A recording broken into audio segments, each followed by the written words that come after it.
C'est bon, c'est parti. IDFM 98 de la bande FM. Bonsoir à toutes. Bonsoir à tous. Un chemin d'amour et de conscience est le titre d'un livre paru aux éditions Très Daniel de Joël Morel, M-A-U-R-E-L, avec une préface du docteur Gérard Vigneron qu'on a déjà accueilli sur cette antenne il y a quelques années. Joël Morel est docteur en sciences de l'éducation, elle est psychothérapeute analyste jungienne, elle est spécialisée des états modifiés de la conscience. Diplômée de l'Institut de psychologie transpersonnelle à Paris, elle est aussi formée aux approches psychocorporelles et psychospirituelles. Elle est professeure de yoga. Elle est également auteure de plusieurs CD de relaxation et de méditation guidée, de DVD de yoga et de Qigong, mais aussi de plusieurs livres. C'est une chercheuse de vérité depuis toujours. Il écrit dans sa préface, Gérard Vigneron, que votre unique objectif, Joël Morel, guider le lecteur a effectué ses premiers pas sur son chemin de la guérison. Bonjour Joël Morel.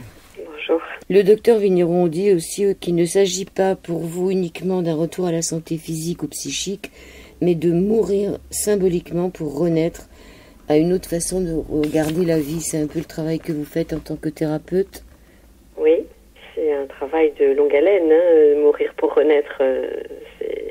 On peut commencer le chemin vers la guérison physique ou psychologique ou émotionnelle bien avant d'en arriver là, hein, parce que ça c'est le chemin de toute une vie presque. Il vous dit aussi, le docteur Vigneron, que pour répondre à cette question fondamentale d'arriver à guérir, hein, puisque c'est le but d'aider les gens à guérir, que vous soulignez, vous, en premier lieu, la nécessité pour le patient de se poser comme auteur de sa vie et de refuser d'endosser l'habit de victime quand il est touché par la souffrance. C'est peut-être aussi déjà une des clés de ce livre. Ça, c'est sûr que se poser en victime, c'est vraiment très négatif pour les gens, parce que ça les enferme dans une vision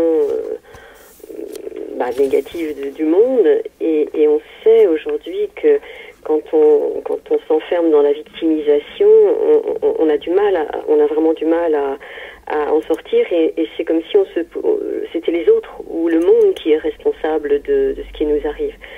Alors que c'est vrai que pour sortir de la victimisation, c'est commencer par accepter, je dirais, notre part de responsabilité dans ce qui nous arrive, parce qu'on a toujours une part de responsabilité. Il n'y a pas vraiment en tout cas pour moi, il n'y a pas de hasard. Et commencer par arrêter de se plaindre, de gémir, parce que c'est vrai que quand on entend les gens, souvent c'est toujours la faute de l'autre ou c'est la faute du monde. Et ça maintient, si vous voulez, dans des pensées négatives.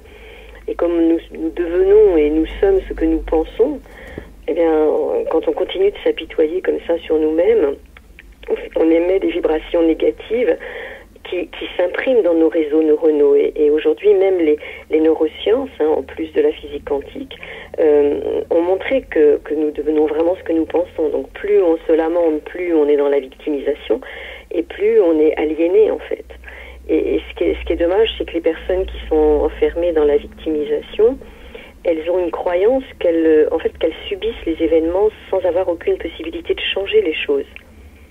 Et croire que les autres ou que le monde sont responsables de ce que nous vivons, c'est être enfermé dans cette croyance qu'il est impossible de changer les choses. Et moi, je pense qu'effectivement, il y a un autre chemin, et que on a deux attitudes possibles. Hein. C'est soit on se positionne comme victime, soit on se positionne comme acteur de sa vie, et on fait le choix de commencer à changer. Et ça commence par commencer à comprendre que on peut changer les choses et que on peut positiver ou regarder le monde différemment. C'est, je dirais, la clé, oui, une des clés de ce chemin. Alors, ne pas se sentir victime, ce n'est pas aussi se culpabiliser, c'est important aussi, hein. Alors c'est vrai que sortir de la culpabilité, c'est important, parce que notre société, elle est basée sur la culpabilité, hein, avec notre culture chrétienne. Déjà à l'origine, on est fautif. Et puis bon, il y a aussi des tas de personnes qui nous enferment, hein, dans la culpabilité.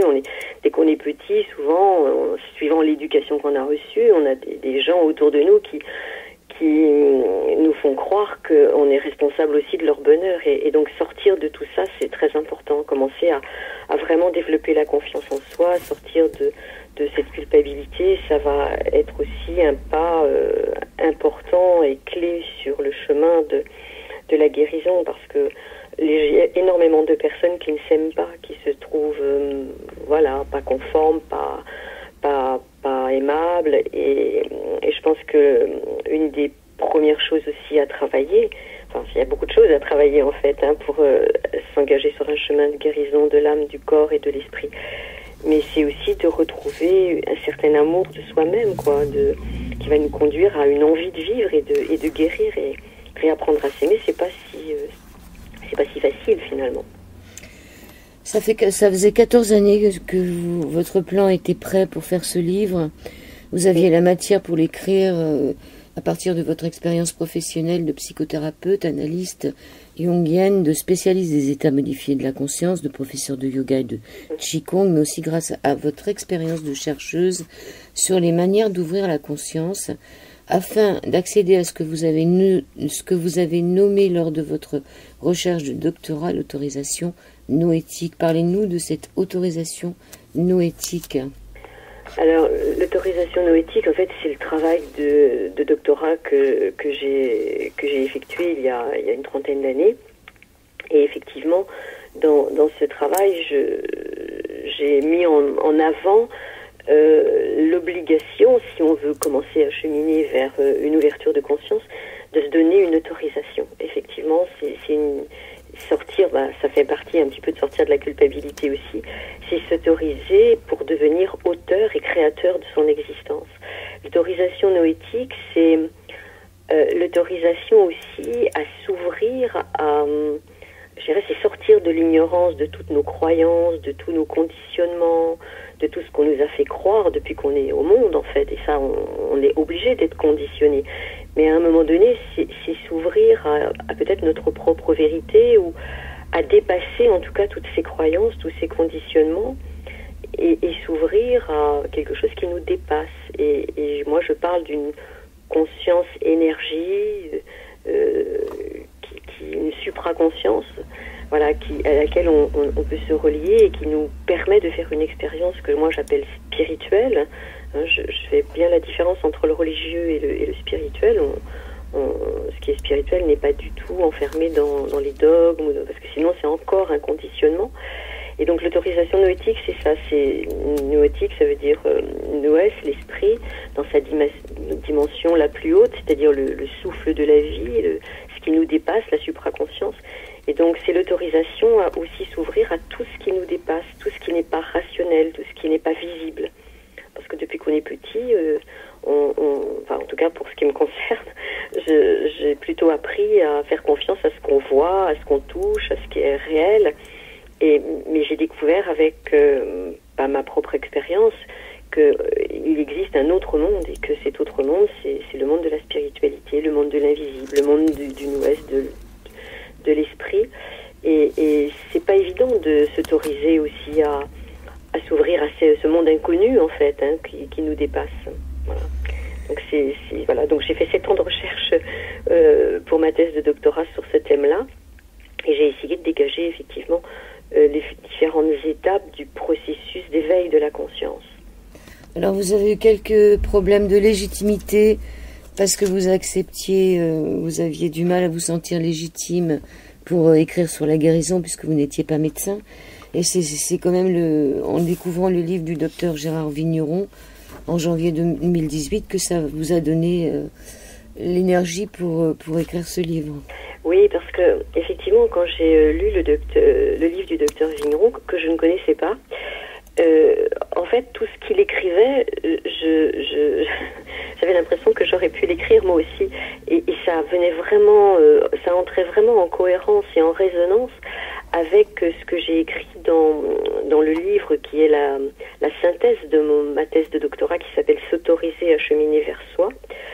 Et du coup, à la fin du livre, j'ai écrit au docteur Vigneron, et je lui ai envoyé ce livre, S'autoriser à cheminer vers soi, en lui disant, écoutez, j'ai vraiment un lien intellectuel et spirituel avec vous. Voilà, je vous offre mon livre. Et puis, oui, ça m'a donné un petit peu l'impulsion pour me dire, allez, maintenant, tu écris ce livre qui s'appellera Guérir, même si tu n'es pas docteur en médecine. Alors, vous faites une différence entre l'âme et l'esprit dans ce livre? Oui, absolument. Pour moi, l'homme est trinitaire. Il est tripartite, il est en 3 parties qui forment un tout. Et effectivement, bon, bah, ça, le corps physique, je crois que c'est facile à comprendre.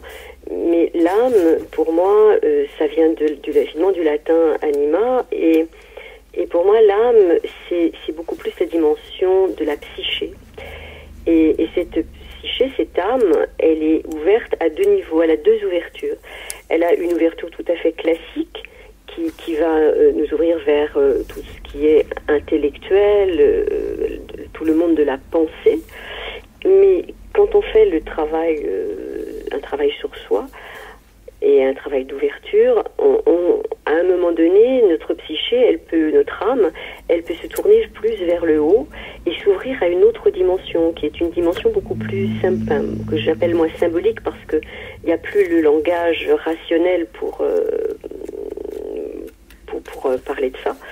Et souvent, ça s'exprime par des visions symboliques très, très, très fortes. Jung parlait d'archétypes. On peut parler aussi de visions sacrées qui vont nous ouvrir à une dimension vraiment plus haute encore, que moi j'appelle l'esprit. Et l'esprit, pour moi, c'est vraiment dans le sens du souffle, de tout ce qui représente vraiment la vie, hein, qui s'exprime à travers nous, mais qui est aussi partout autour de nous. Hein. Voilà. Donc c'est vrai que je fais une différence qui est très très importante, et je me réfère. J'ai beaucoup étudié les travaux de Michel Fromaget, qui a beaucoup développé cette vision trinitaire de l'homme au niveau du corps, de l'âme et de l'esprit. Oui. C'est que ça, c'est pas très simple à comprendre, mais en même temps, c'est souvent que les gens parlent de l'âme et de l'esprit, mais c'est pas l'esprit dans son côté intellectuel, c'est l'esprit vraiment le souffle de la vie, quoi, ce qui vient animer notre corps physique. L'âme, elle serait intermédiaire entre le corps physique et le corps spirituel, entre le monde du visible et le monde invisible. Très bien. Un petit peu comment je la définis dans le livre. Hein, oui. Mais il est indispensable d'avoir confiance en notre désir de guérir et de nous engager complètement dans notre processus intérieur de guérison, de croire cela possible et de développer la foi dans ce que nous faisons. Est-ce qu'il est important d'avoir la foi pour guérir? Oui, alors c'est pas la foi. Oui, je pense c'est essentiel. Parce que, alors pour moi, la foi, c'est pareil, c'est pas une référence religieuse, mais quand même, les gens qui ont une croyance religieuse, ils croient en quelque chose, ils y croient fermement, et c'est pareil pour la guérison. Si on a foi en notre possibilité de guérir, ça va renforcer bien sûr notre chemin de guérison, que ce soit une guérison d'ailleurs d'une maladie ou tout simplement d'une blessure de l'âme. On peut être malade au niveau de l'âme et pas seulement au niveau du corps. Hein. On parle de guérison de l'être dans sa totalité. Et oui, je pense que c'est difficile de vraiment croire les choses possibles. Mais quand on y croit, ça va nous donner une force plus importante pour être actif dans nos processus de guérison. Quand on croit à quelque chose, on peut... Voilà, il y a une petite phrase, je ne sais plus qui l'a écrite, qui dit « c'est impossible, alors ils l'ont fait ». Mais oui, il y a même des choses impossibles que l'on peut faire quand on y croit vraiment. Parce que ce que l'on croit, on peut le matérialiser en fait dans notre vie. Si vous voulez croire en ce que l'on fait, c'est commencer vraiment à se faire confiance aussi dans notre pouvoir et dans notre désir de guérison. C'est s'engager aussi dans le processus de guérison. Donc c'est croire que c'est possible et c'est développer une foi totale en ce que l'on fait. Je pense que pour moi c'est vraiment essentiel, et ça fait partie de la confiance en soi aussi. On a vu qu'il fallait se libérer de la culpabilité, se libérer aussi de la victimisation. Ça serait bien aussi d'accepter son problème, sa souffrance, de la regarder en face. Oui, alors, oui, bien sûr, hein, si on est dans le déni de sa problématique, ou si on pense que le docteur en médecine va, rien qu'avec des médicaments, on va dire, bien sûr que la médecine, elle est très importante et elle va aider, elle aussi, à guérir. Et bien des gens guérissent aussi avec les progrès de la science actuelle. Mais c'est vrai que si c'est une blessure de l'âme, et souvent la maladie physique vient aussi à la base d'un problème émotionnel qui n'a pas été digéré, d'un choc émotionnel ou d'une mauvaise alimentation ou d'une mauvaise hygiène de vie. C'est important d'être conscient qu'on a tous une souffrance existentielle ou une souffrance physique, et c'est important de se poser des questions. Alors si c'est une souffrance existentielle, il va falloir effectivement peut-être se demander d'où ça vient, le pourquoi de certains comportements. Là, on a peut-être besoin d'aide, d'engager un petit travail de psychothérapie, de s'intéresser peut-être à ce qui s'est passé chez nos ancêtres, parce qu'il y a aussi tout un tas de mémoires. On est le fruit aussi de tout ce que nos parents, nos grands-parents et au-delà ont vécu.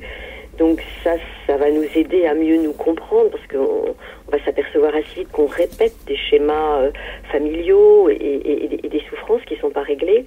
Maintenant, si c'est un problème physique, c'est important aussi de se demander à quel moment ça a commencé, qu'est-ce qui s'est passé dans notre vie à ce moment-là, qu'est-ce qu'on a traversé comme émotion ou comme événement dans notre existence, et mettre du sens aussi sur notre maladie. Donc effectivement, regarder sa souffrance, qu'elle soit psychologique ou physique, ou s'il y a une maladie, c'est très important, et c'est un travail important. C'est pas un chemin facile, hein. C'est vrai qu'il y a beaucoup de choses à faire pour guérir, mais en même temps c'est possible, puisque je connais des gens qui y sont arrivés, et moi-même j'ai fait ce chemin. Oui, c'est ça qui est intéressant, c'est que vous-même vous êtes passé par là, donc vous savez de quoi vous parlez. Alors vous parliez du rapport à la famille, donc il y a tous les travaux de Anne Ancelin. Oui. Alors le génosociogramme. Alors, oui, c'est important à un moment donné de voir un petit peu d'où l'on vient. C'est assez spectaculaire de constater avec les personnes que quand on leur pose des questions sur ce qu'ils savent de leurs parents ou de leurs grands-parents, bien souvent ils savent pas grand-chose en fait de ce qu'ont vécu leurs ancêtres ou leurs géniteurs au niveau de leur vie, et il y a énormément de secrets ou de choses qui ne sont pas dites. Et c'est vrai que de poser déjà un arbre généalogique, on va dire, pour le dire simplement, en se posant la question, mais qu'est-ce qu'ils ont vécu ces gens-là ? Et de commencer à poser des questions quand les gens sont encore vivants, parce que malheureusement parfois il est trop tard, on va découvrir quelquefois qu'au même âge on a perdu un enfant, ou qu'au même âge on a traversé une très grave maladie, ou qu'il y a une violence qui se répète, et il y a des fois on a les cheveux qui se dressent sur la tête, on va même découvrir des dates anniversaires, des choses qui se répètent à certaines périodes de l'année, ou là où on sent qu'il y a une blessure, quelque chose qui ne va pas, on va s'apercevoir que certaines personnes portent la souffrance d'un ancêtre qui n'a pas été réglé. Quelquefois, rien que le fait de le poser, d'en parler, puis de le mettre en acte, ça va avoir on va libérer des énergies, et effectivement, ça va avoir un impact de guérison, ou de mieux-être en tout cas, et de meilleure compréhension. Puis lever les secrets, c'est très guérissant quand même. Alors, lever les secrets, mais comment rester loyal vis-à-vis de sa famille quand on se retrouve coincé avec des parents ou des enfants? C'est pas évident. Non, c'est pas évident, mais je pense que ce problème de loyauté, moi je ne l'ai pas vraiment ressenti. Je l'ai plus ressenti, par exemple, pour dépasser mes parents au niveau de ce que j'ai fait dans ma vie, faire mieux qu'eux.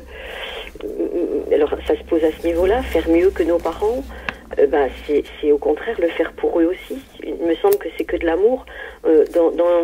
Quand on commence à s'intéresser à ce qu'ont vécu nos parents, même si c'est des choses dures, parce qu'on va découvrir quelquefois que peut-être un arrière-grand-père violait ses enfants la nuit, ou qu'un grand-père ou un père battait sa femme, ou des choses très dures.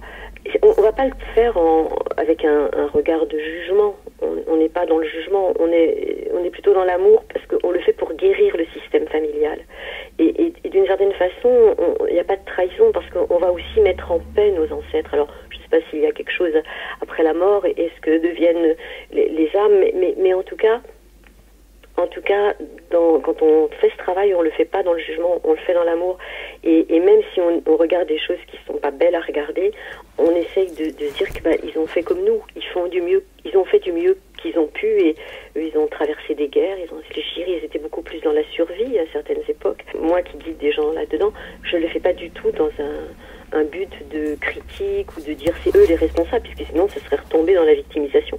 C'est au contraire de dire voilà, ils ont fait ce qu'ils ont pu, et voilà, on va essayer d'apaiser, de guérir, et il n'y a que l'amour qui peut guérir, et les constellations familiales, ça se fait vraiment dans l'amour. C'est vraiment quelque chose qui est pas du tout dans le jugement, pour moi la loyauté, c'est d'aider aussi tous ces gens, ou tout ce qu'ils ont vécu, de mettre tout ça en paix, et puis d'arrêter certaines répétitions familiales, et le faire aussi pour nos enfants et nos petits-enfants et les générations à venir.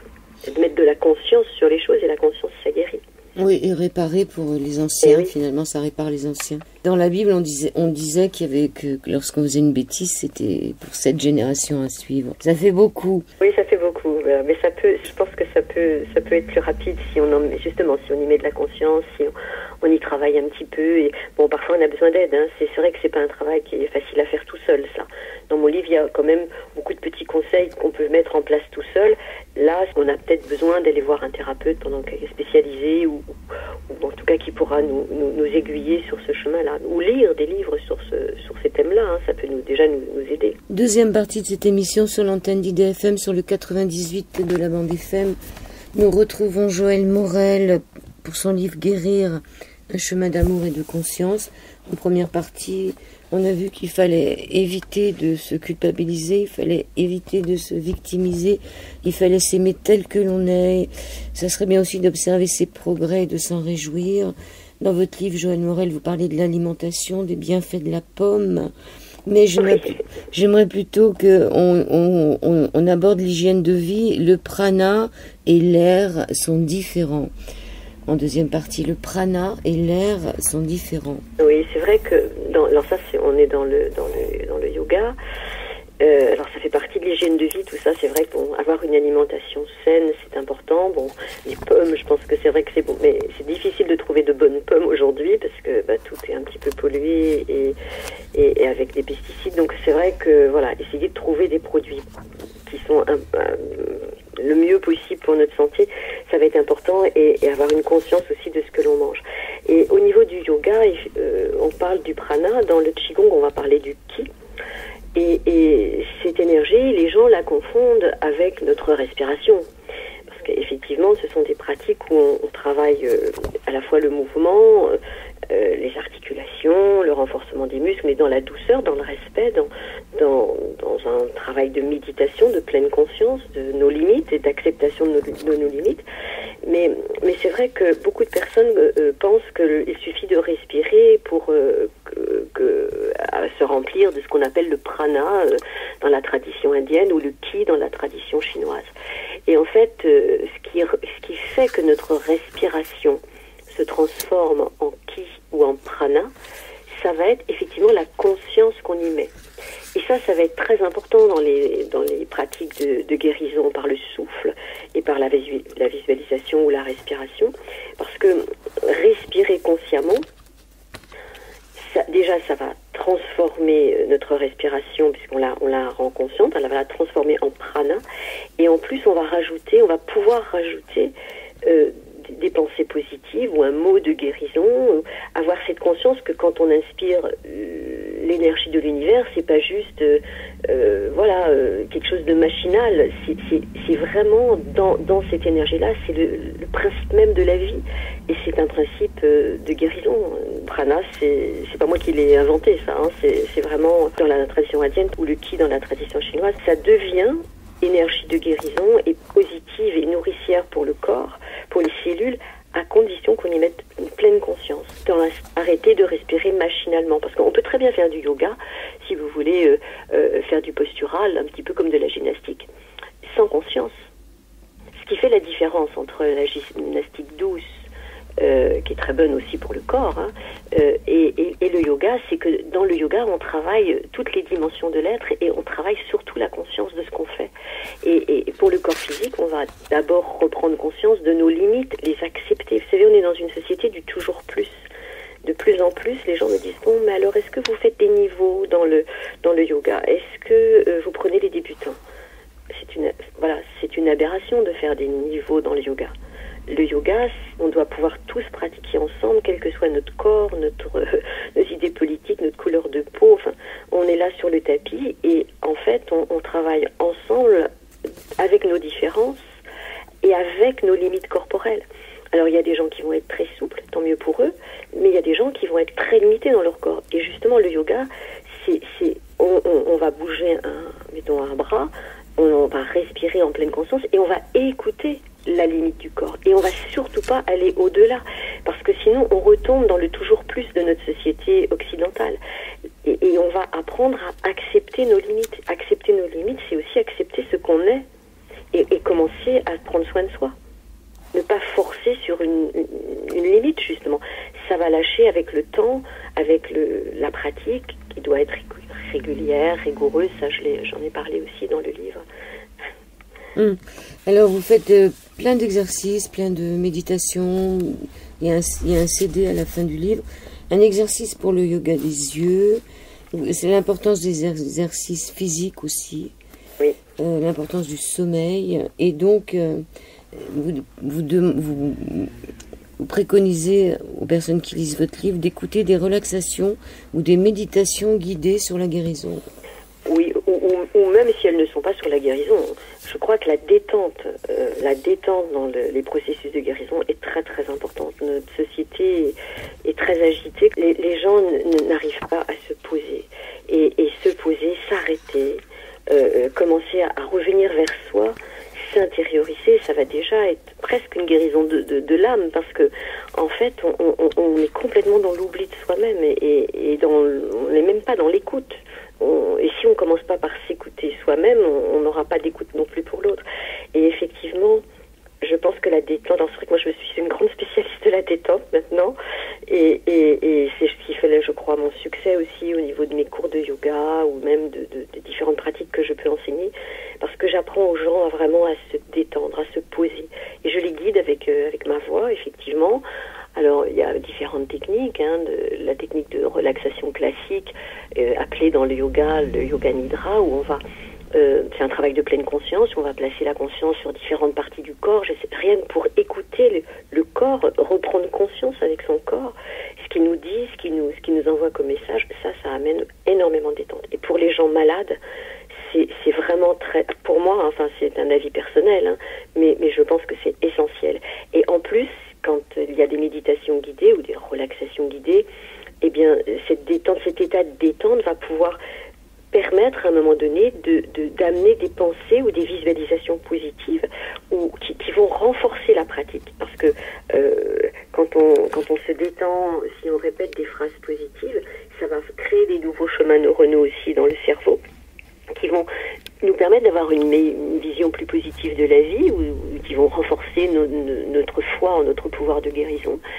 Et puis se visualiser aussi guéri ou même en train de réaliser un projet. Tout ça, c'est des techniques, si vous voulez, qui sont connues aujourd'hui et qui fonctionnent bien. Mais voilà, il faut les mettre en place, pour ça, il faut prendre un petit peu de temps. Et c'est vrai que de se laisser guider, ça va être plus facile de le faire que de le faire tout seul.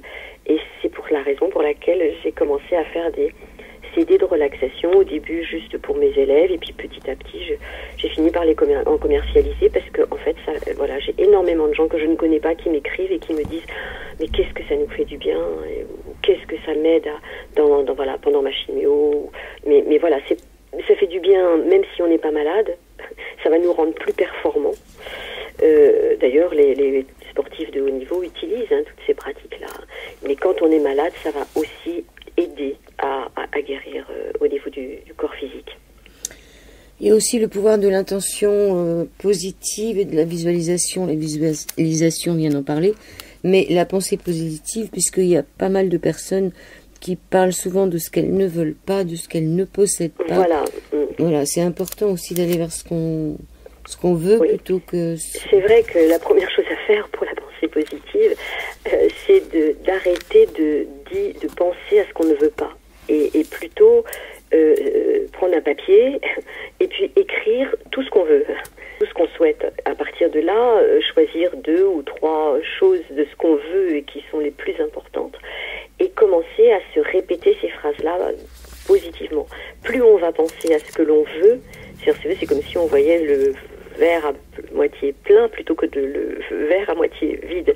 Parce que dans la loi d'attraction, dans la loi appelée aussi loi de résonance, développée par la physique quantique, mais aussi au niveau des neurosciences, parce que maintenant on sait très bien que quand on s'enferme dans des pensées négatives, qu'on ressasse, c'est un peu comme ce qu'on a vu au début, la victimisation, eh bien on fait vibrer dans notre corps et dans notre esprit, dans notre énergie, que du négatif. Et on va attirer, on dit en physique quantique que l'énergie c'est des vibrations, et c'est un peu comme un poste de radio, une fréquence vibratoire va attirer la même fréquence vibratoire. Et donc si on est toujours dans ce que je ne veux pas, on va continuer d'attirer ce qu'on ne veut pas. Parce que c'est ce qu'on pense. Comme on attire ce que l'on pense. Donc il faut effectivement prendre l'habitude, et ça c'est quand même un petit peu assez facile de se surveiller un petit peu, et plutôt de se dire, voilà, je veux guérir, je suis guéri. Et tous les matins en se réveillant, se dire je suis guéri, de s'imaginer guéri, et d'envoyer de l'énergie, de guérison à ses cellules, ça va être quand même beaucoup plus positif que de se dire je ne veux pas mourir. Vous voyez, c'est pas du tout la même énergie. Et pour le quotidien, c'est de dire je suis en bonne santé, plein d'énergie et de vitalité, ça va être un moyen aussi d'entretenir sa santé. Et aussi pour réaliser des projets. Par exemple, moi, quand je veux écrire un livre, je me dis, j'écris ce livre. Ou je me dis, ce livre est écrit. Je vais pas me dire, je vais pas y arriver. Ou si je me surprends en train de penser ça, tout de suite, je vais revenir dans la pensée positive de ce que je veux. Voilà, j'attire, ou je réussis à écrire ce livre, et voilà, ou un autre projet, c'est un exemple un petit peu idiot là, mais puisqu'on est dans la guérison, mais même d'écrire, ça peut être une énergie de guérison. Quelquefois, d'écrire ce qu'on pense, ce qu'on ressent, ça peut être vraiment quelque chose qui nous permet de nous réaliser. Et c'est vrai que la pensée positive, c'est une habitude à prendre.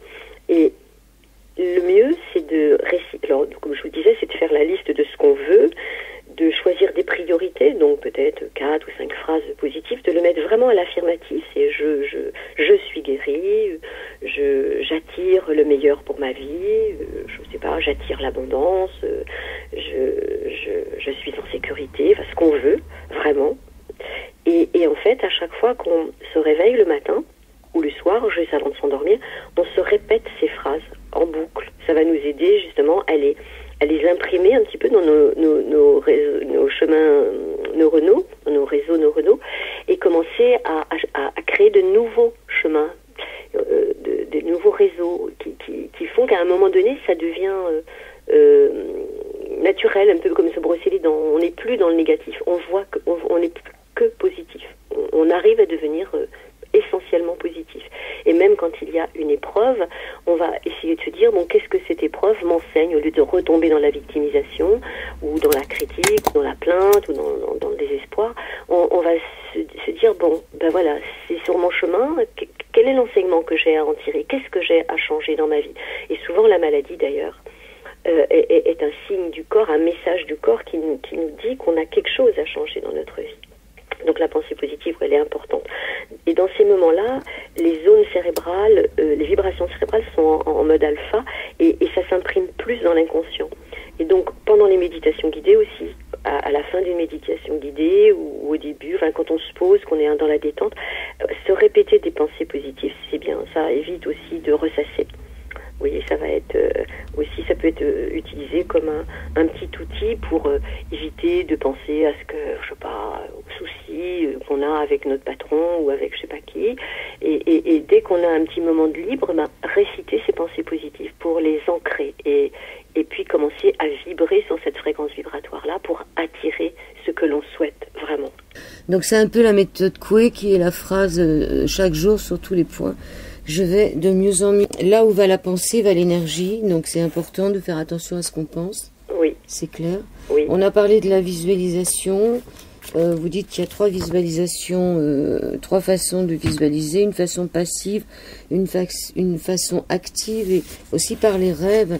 Les rêves sont importants, hein, puisque vous êtes jungienne. Oui, parce que quelquefois les rêves nous envoient des messages. Et alors, bon, là, effectivement, il faut avoir une petite connaissance pour pouvoir interpréter ces rêves, mais il existe des livres voilà, qui peuvent nous aider, ou des gens qui sont compétents pour ça. Mais c'est vrai que quelquefois, les rêves sont très, très importants. Moi, j'ai un frère qui est décédé il y a 13 ans. Et mon frère a fait un rêve, voilà, il a fait un rêve vraiment très récurrent à une période de sa vie. Et ce rêve lui annonçait qu'il allait tomber gravement malade. Bien sûr, à cette époque-là, il m'écoutait pas. Et ben voilà, il n'était pas. Les gens sont comme ils sont, hein, et on peut pas sauver quelqu'un qui n'a pas envie de faire le chemin. Il n'était pas du tout dans la même énergie ou le même cheminement que moi. Et c'est vrai que son rêve lui indiquait clairement qu'il était en train de s'autodétruire et qu'il y avait la maladie qui se préparait. Et il n'a pas écouté. Et voilà. Et quelquefois, on a vraiment des rêves qui sont mais très importants. Quelquefois, c'est des rêves positifs. Hein. Vous savez, moi, je suis devenue professeure de yoga par un rêve. Un jour, j'ai fait il y a longtemps, hein, il y a très longtemps, j'avais fait un stage avec Patrick Drouot, qui est un monsieur qui a travaillé sur les vies antérieures, les choses comme ça, le chamanisme. Et le premier jour du stage, je me suis réveillée en pleine nuit, mais réveillée de chez réveillée, quoi. Je veux dire, c'est comme si on m'avait mis une gifle. Et c'était juste, tu vas devenir professeur de yoga. En fait, à cette époque-là, je ne savais pas ce qu'était le yoga. Donc les rêves oui, peuvent être très importants. Là où va la pensée, va l'énergie. Au niveau de la guérison, c'est très très important parce que, vous savez, la pensée, c'est aussi notre façon notre pensée, notre conscience, on peut la mettre par exemple dans notre main droite. Si vous pensez à votre main droite, vous envoyez l'énergie dans la main droite. C'est ça que ça veut dire. Là où va la pensée, va l'énergie. Si vous pensez à votre foie, à droite sous les côtes, vous envoyez votre conscience là et vous envoyez l'énergie là. Et donc dans la respiration de guérison, l'inspiration, l'expiration, on va le placer sur un organe ou une partie que nous avons besoin de régénérer. Et ça, c'est très puissant comme pratique. Parce que du coup, on va rajouter en plus le mot guérison, ou le mot lumière, ou le mot amour, un mot en tout cas de guérison.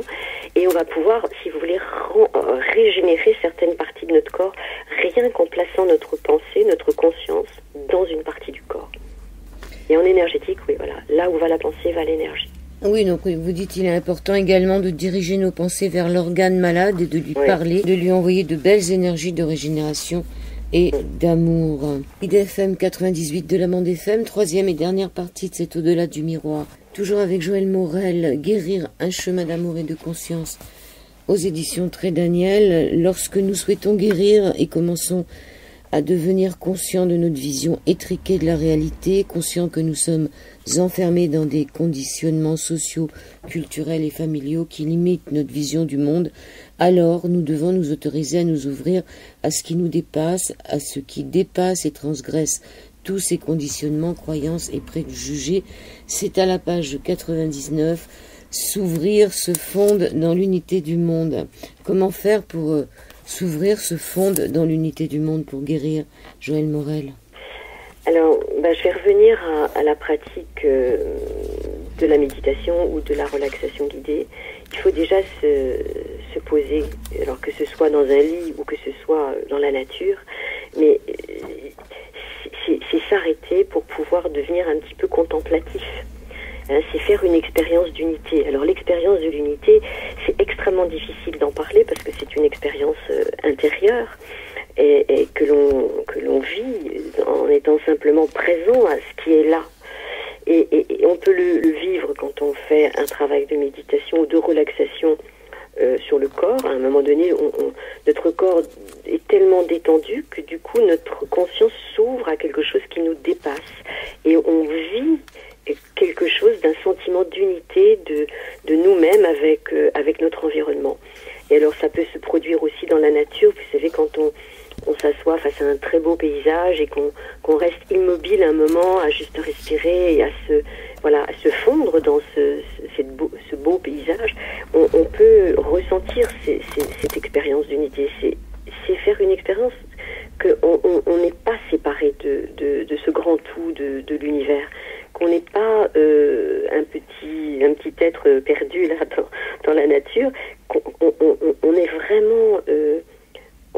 vraiment l'expérience que rien n'est séparé. C'est ça, se fondre dans l'unité du monde. Et c'est pas facile, évidemment, c'est pas en courant chercher son métro ou son bus le matin qu'on va pouvoir le faire. Mais c'est sûr qu'il faut s'arrêter. Et c'est vraiment le travail de la méditation, donc dans une pratique de yoga, dans une pratique de relaxation profonde, dans une pratique de contemplation, quand on se promène dans la nature ou quand on est face à quelque chose de beau, ça peut être aussi face à un tableau ou même à une personne, c'est vraiment faire l'expérience qu'on est relié à ce grand tout de l'univers. Et que de ce grand tout, dans ce grand tout, on peut puiser des forces de guérison, en fait. Hein. C'est vraiment une expérience où on se sent en unité, on se sent un avec nous-mêmes, un avec le monde, un avec la vie, et il n'y a plus de séparation. Et quand on fait ces expériences-là, c'est vraiment des expériences qui transforment, qui nous ouvrent à une conscience différente. Voilà. Et je pense et je suis sûre que ce sont des énergies de guérison qui se mettent en place à ce moment-là, quand les gens font cette expérience-là. Mais ça, on ne peut pas le provoquer, si vous voulez. Par exemple, moi, en tant que thérapeute, je n'ai aucun pouvoir pour provoquer ça. Je peux aider en détendant les gens, en les faisant rêver, et tout d'un coup, il y a quelqu'un qui le vit, voilà. Et quand il le vit, souvent, il a des larmes, mais c'est pas des larmes de tristesse, c'est des larmes de joie, des larmes de bien-être, en fait. Et c'est vrai que ça, on n'a pas le pouvoir de le faire pour l'autre, mais ça se produit quand on a une pratique rigoureuse et régulière. Des moments où on se pose, où vraiment on revient vers l'intérieur de soi-même, où on est attentif à tout ce qui est autour de nous. Et vous savez, tout le monde le vit, ça, quand même. Quelquefois, simplement, un arbre qui se balance dans le vent, là, avec un rayon de soleil, on peut vraiment, quelquefois, vivre ce sentiment d'unité avec le monde. Et on peut s'entraîner à ça, oui, se fondre. J'appelais ça se fondre dans l'unité du monde pour faire l'expérience de l'unité, redécouvrir que nous ne sommes pas séparés. Il y a quand même un tout petit chapitre à la page 155 sur se protéger des énergies négatives de l'environnement ou de personnes. Là, on se fond pas, on se protège un peu. Ben, c'est vrai que il y a des personnes qui vibrent quand même de travers. C'est pas de leur faute, hein, c'est qu'elles sont, elles sont prises dans des névroses ou des croyances ou des problèmes. Et c'est vrai que quelquefois, on a besoin de se sentir que, plus on avance, je dirais, sur ce chemin, plus on sent, si vous voulez, les gens, comment ils vibrent. Alors, il y a des personnes qui nous attirent, mais même quand on n'est pas sur ce chemin, d'ailleurs, on le sent. Des fois, spontanément, on se dit, oh là, cette personne, je la sens pas bien, quoi. Enfin, j'ai pas envie de rester à côté d'elle. Donc, oui, c'est important de pouvoir se protéger des énergies négatives. Et puis, des énergies négatives, il y en a aussi comme ça qui passent dans l'univers. Donc, alors oui, j'ai donné quelques conseils. C'est des conseils de soins énergétiques, en fait, de demander une protection, de se visualiser dans une bulle de lumière, ou ce qui est très connu, c'est de mettre du gros de sel dans les endroits, dans sa maison pour nettoyer un petit peu, ou faire brûler de l'encens, ou des musiques sacrées. On peut utiliser les pierres aussi. Il y a vraiment différentes façons de se nettoyer. On peut aussi nettoyer un lieu, parce qu'il y a des lieux où il s'est passé des choses lourdes, des lieux qui sont chargés en énergie, des lieux qui sont chargés en belles énergies, puis il y a des lieux qui sont chargés en mauvaises énergies. Il y a des gens qui arrivent dans une maison neuve et puis ou qui viennent d'acheter une maison, qui se disent mais je sais pas, depuis que je suis dans cette maison, je suis pas bien. Mais oui, je crois que c'est important aussi de se protéger. Et on peut tous les matins se dire tiens, si on est beaucoup en relation avec d'autres personnes, se dire je me mets dans une petite bulle de lumière où je demande à être protégée, ou sous sa douche. Moi, je le fais souvent sous ma douche. Je me dis que cette eau soit une eau de guérison, de nettoyage, de purification et de protection aussi. Voilà. C'est des petites habitudes qui sont, on y croit ou on n'y croit pas, mais disons que si on essaye d'y croire, on s'aperçoit que ça fait du bien. Et c'est plus positif que de se dire oh là là, je vais aller bosser, je vais encore être avec des énergies plus pourries dans le métro ou ailleurs. Vous voyez, c'est encore une fois développer du positif, en fait. Alors autant on peut se protéger, on peut aussi développer une source de guérison, une source inépuisable. Une source de guérison. Alors moi je l'ai présenté comme prendre une une source de guérison dans l'univers, parce qu'on en a une qui est là juste à notre portée tout le temps. Et cette source de guérison, c'est notre respiration. Et si on prend conscience qu'effectivement, à chaque fois qu'on inspire, on prend dans l'univers ce qu'il peut avoir de meilleur et ce qui vient animer notre corps quand même, parce que s'il n'y a plus cette respiration, eh bien, c'est la mort. Hein. Donc, prendre conscience que on a autour de nous toute cette... et quand on est dans la nature, par exemple, se mettre dans un beau lieu et inspirer l'énergie d'un arbre ou l'énergie, ou juste l'énergie de l'univers avec le mot guérison, ça va, voilà. Et alors la source de guérison, il faut que la personne, elle la trouve par elle-même. Moi, j'ai fait quelques suggestions. Hein. Ça peut être aussi pour les gens qui ont une croyance religieuse, ça peut être une image sacrée comme l'image du Bouddha ou de la Vierge ou du Christ, et demander à ce que cette source de guérison vienne nous aider. On peut le faire simplement, rien qu'avec la respiration en fait, et inspirer le prana ou la lumière de l'univers ou l'énergie de guérison de l'univers, se dire ça à chaque inspire et à l'expire envoyer ça dans toutes nos cellules. Ou il y a une autre technique, une autre façon de le faire, c'est de se dire j'inspire toute l'énergie de l'univers, toute l'énergie de guérison de l'univers. Imaginez que ça pénètre dans toutes les cellules et à l'expire dire j'expire tout ce qui est négatif, je me libère de tout ce qui est maladie et négativité. Ça dépend des personnes, ce qui est juste pour elles. Hein. Il y a plusieurs façons de le faire en fait. Oui, mais ça marche très très bien. Alors il y a aussi le pouvoir de la lumière. Oui.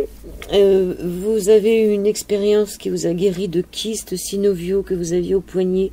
Oui. Vous aviez déjà subi 5 interventions chirurgicales. Comment vous avez fait? Alors là, c'était lors d'un stage, effectivement, avec Patrick Drouot, dont j'ai parlé tout à l'heure. Et ça, c'est venu tout seul, hein, en fait. Hein.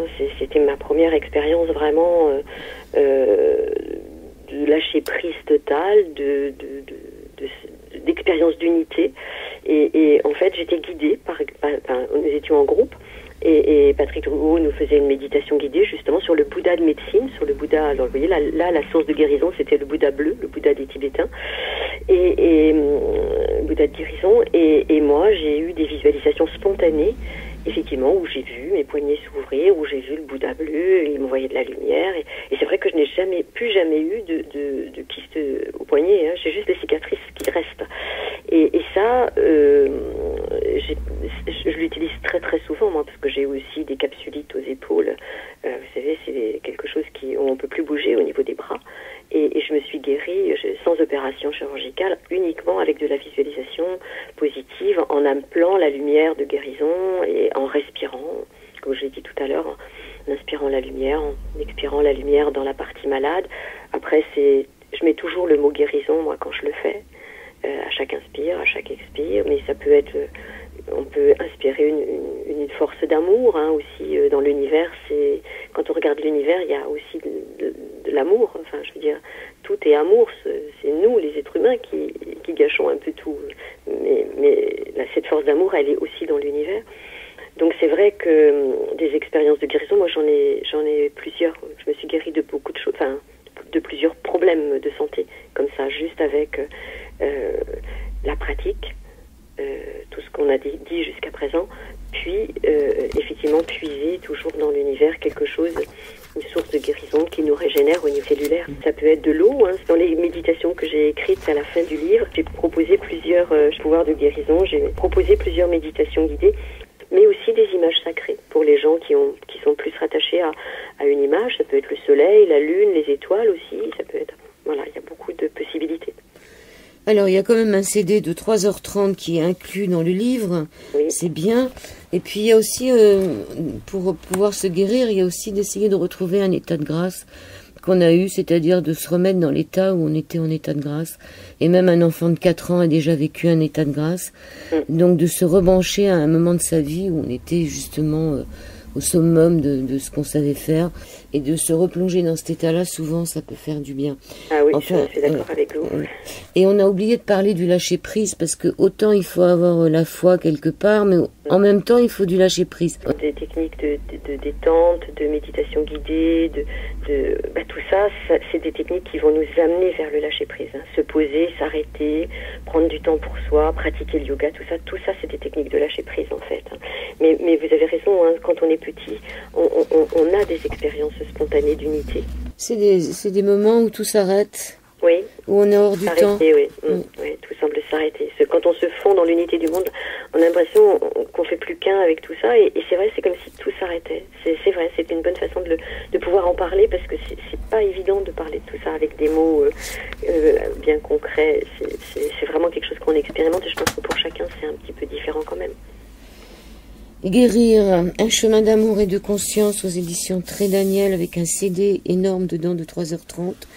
Joëlle Morel, vous avez un site ou vous avez un endroit où on peut vous retrouver en dehors du livre? Oui, site internet c'est joël.morel, page perso au pluriel, page-orange.fr.